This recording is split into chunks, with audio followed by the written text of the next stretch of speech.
welcome back to the channel. After posting this video right here about a week ago, I realized that there are always a lot of new Uber Eats drivers, and based off some of that information in that video, specifically about some of the orders that I noticed that were getting pushed out and getting taken, I decided I needed to make a video for beginner Uber Eats drivers and the mistakes that are very commonly made that I myself have made. Obviously, I'm not an expert, but this is just some of my advice if you are new to Uber Eats. As for me, I've been doing Uber Eats for a couple years now. I haven't done Uber, but I have done Uber Eats. So between my experience with Uber Eats as well as DoorDash and other delivery services, here are some things that are very specific to Uber Eats and just in general. Let's get into the list of it. The first thing is that this notification that pops up on your screen, do not be fooled by it. Not everyone has this update, but for the people that do have this update, what happens is that Uber is sending out these notifications that says delivery, it says a dollar amount, and it says how many miles away you are from the store. I think a lot of beginners probably get confused that when that notification pops up, if you're not on the Uber app, you may think that the delivery is in total that amount of miles, and you may not read the fine print where it says that you are that far away from the store. When this update first came out, I definitely got tricked a few times. I just read it quickly,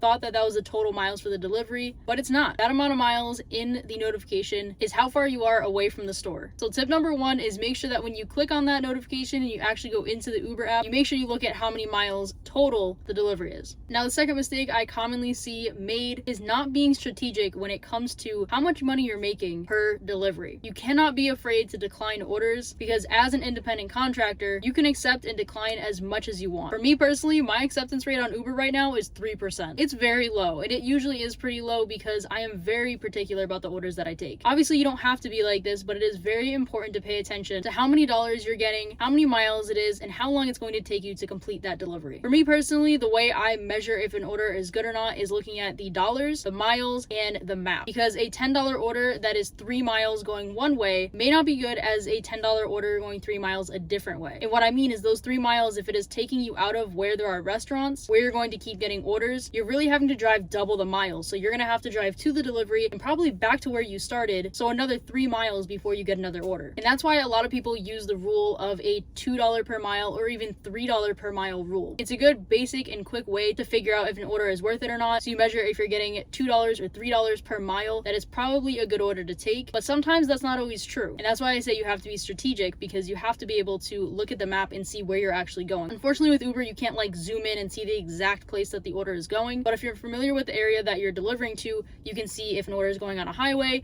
a freeway, somewhere slower, somewhere where there's a lot of traffic, and then you can measure if it's going to be worth your time or not, because like I said, a certain amount of miles going one way can be completely different than a certain amount of miles going the other way. Another very common mistake I see being made is not multi-apping. Some people, they have a different type of job and they're like, oh, I'm gonna do Uber Eats full time. Unfortunately, not in every area can you really sustain a good income doing Uber Eats full time or even part time. So it's always best to have multiple apps going at the same time, whether that's Grubhub, DoorDash, or other apps that may be available in your area. Now, as a beginner, it may be a little overwhelming to be doing multiple orders for multiple different apps, but once you get the hang of it, it can really maximize your time and your earnings. And again, being familiar with your area, the map, the roads, things like that is definitely super helpful. Now, another common mistake I see being made that isn't maybe exactly a mistake because you do want to maximize your time is that I have noticed for months now that Uber randomly will say that roads are closed when they're not. I don't know if that's just for me, but personally, if I were to follow the directions that they gave me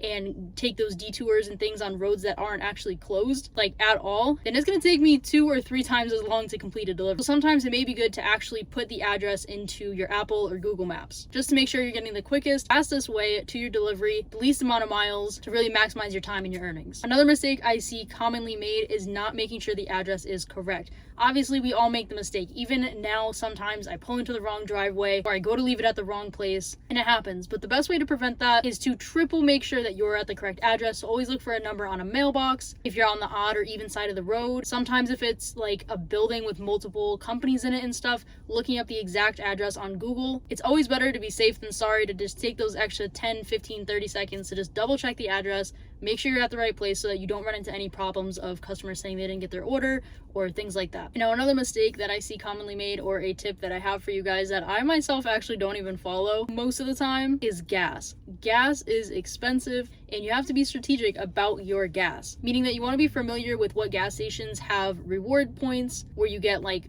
points for how many gallons you get, or you get cents off per gallon. There are apps, I'm not going to mention them because I'm not sponsored by any of them, but you can look it up on like your app store and look for like gas rewards or gas station locators, just different things like that. There are apps out there where you can save an extra amount on top of the rewards that the gas station already gives you. Because yeah, 5, 10, 15 cents off a gallon may not seem like much, but it definitely adds up as you are doing these deliveries. And another very common mistake that beginners make is not activating their Plus cards so that you can do shop and deliver orders. Obviously, it may feel a little intimidating because you're shopping for items and delivering them, but those orders do typically pay better. And if you learn the stores that you're shopping in, you can get really quick and it could actually be way more worth your time. And sometimes if you're multi-apping, you may even have an Instacart order that is for that same store, or even DoorDash. So you could be shopping and delivering multiple orders for multiple different apps, and because they usually pay better than just regular food delivery, you could be making a lot more money. So make sure you activate it. And the last mistake that I see very commonly made is just not paying attention to the details. It is a seemingly very easy job. You just pick up food and you deliver it. Sometimes you shop and order and deliver it. But I myself have ordered Uber,